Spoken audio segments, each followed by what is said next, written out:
What's up mga idol? I'm back again. Disimo to vlog sa puso mo. So yun mga idol, nandito pala ako sa public market ng Bayumbong para bumili ng istang galunggong. So kumusta naman ang araw nyo mga idol? Okay lang ba yung araw nyo? Kasi kapag hindi okay, gagawin ulit nating gabi para magiging okay yung araw nyo. By the way mga idol, samahan nyo ko sa aking vlog kasi kung ayaw nyo, ayaw ko rin sa inyo.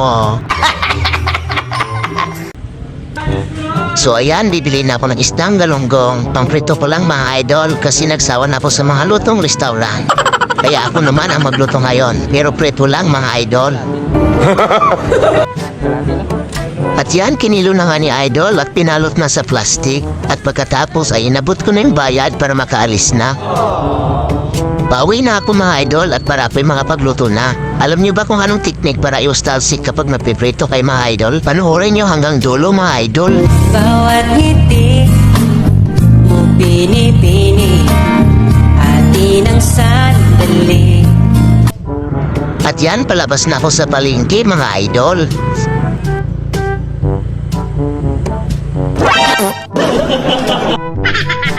Hoy, lakas ng utot ni ate ah. Ay, nagituad-tuad pero di ka makautot. A few moments later. You know, yan yung tinatawag na pretong teknik mga idol. Kita nyo yan? Helmet lang ang katapat.